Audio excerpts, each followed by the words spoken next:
Сегодня в 24 государственных программах из 25 сформированы так называемые северокавказские разделы. По словам зампреда правительства России, на социальное и инновационное развитие регионов СКФО будет направлено 47 миллиардов рублей. Сегодня в 24 государственных программах из 25 были сформированы такие северокавказские, я называю их, разделы, которые под финансирование которых предусмотрены немалые средства, почти 271 миллиард рублей. Вот если мы все эти средства посмотрим по всем направлениям, из них большая часть, 170, это, конечно, пошли дотации на выравнивание бюджетной обеспеченности, и социальное и инновационное развитие 47 и 21 миллиард рублей. Это тоже серьезные деньги, которые нам нужно очень эффективно использовать. Коллеги, перед нами, конечно, непростая задача достичь среднеевропейского уровня по 184 показателям. Вот это те показатели, которые сегодня закреплены национальными проектами. И вчера правительство внесло на рассмотрение президента проект указа президента о оценке эффективности деятельности органов государственной власти субъектов Российской Федерации и их глав. Он будет очень простой, там будет всего 15 показателей. Каждый март месяц мы должны будем делать доклад президенту и по итогам года подводить итоги. И хочу сказать, что это не просто оценка, но будет и финансовое поощрение. 20 миллиардов рублей мы будем направлять на те субъекты, которые будут сегодня очень эффективно достигать тех показателей. Есть государственная программа развития Северокавказского округа. В течение прошлого года мы совместно с вами готовили в нее изменения. Мы все обсудили с вами. Правительство в феврале этого года уточнило госпрограмму по развитию региона. Объем финансирования в 2019 году по этой программе 14,2 миллиарда рублей.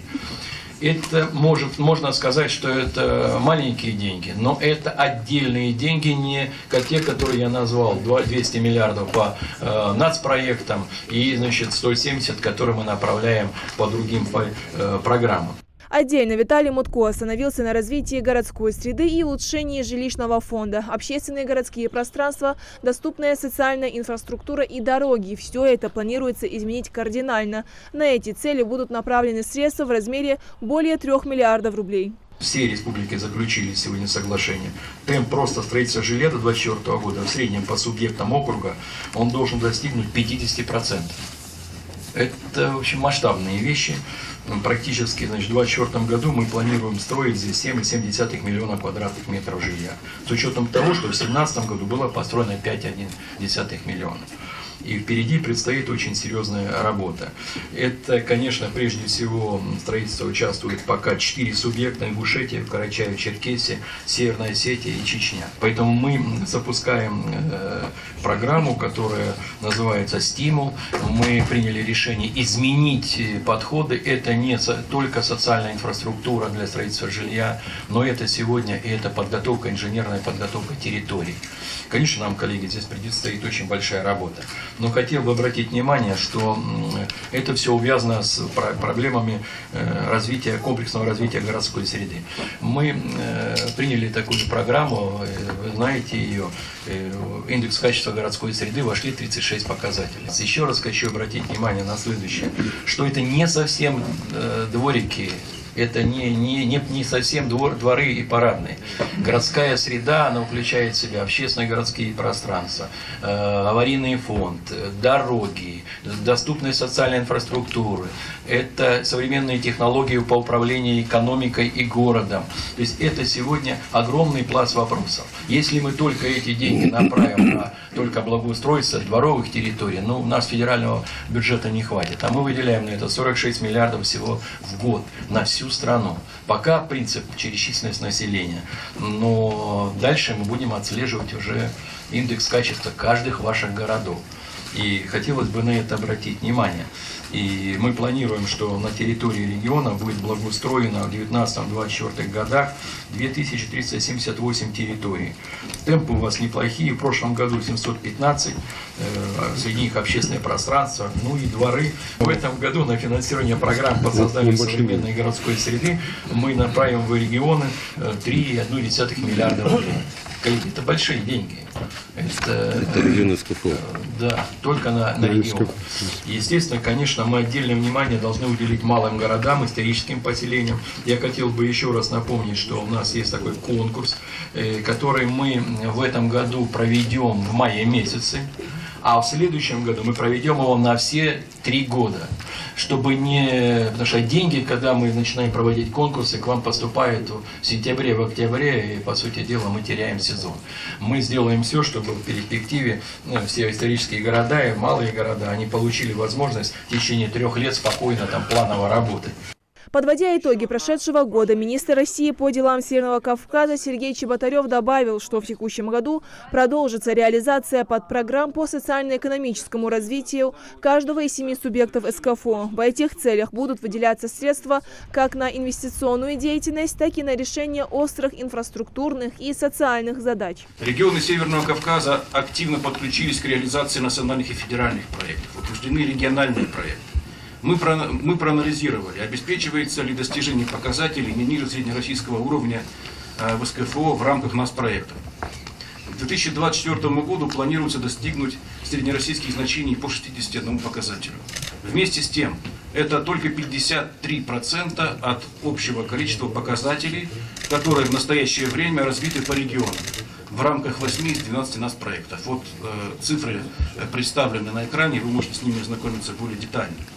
Остальные 47 показателей не достигают среднероссийского уровня, либо имеют несопоставимые для сравнения значения. Считаю, что наша общая с регионами и федеральными органами исполнительной власти задача обеспечить полное исполнение 204 указа президента и достичь по всем проектам среднероссийского уровня. В текущем году продолжится реализация подпрограмм по социально-экономическому развитию каждого из 7 субъектов Северного Кавказа, в рамках которых будут выделяться средства как на инвестиционную деятельность, так и на решение острых инфраструктурных и социальных задач. Это будет влиять на качество жизни населения, увеличить приток инвестиций и валовый региональный продукт. На текущий момент поддержаны 22 инвестпроекта. 2 проекта уже запущены в ушедшем году, и еще 10, по информации субъектов, планируется к вводу в эксплуатацию в первом полугодии текущего года.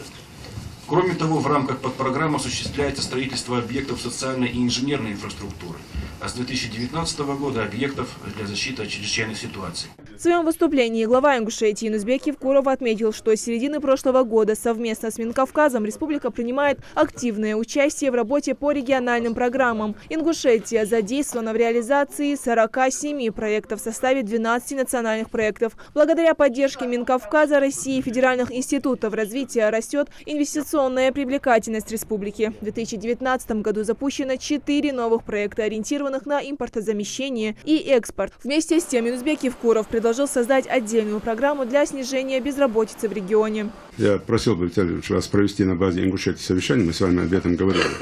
Мы говорим сегодня по безработице.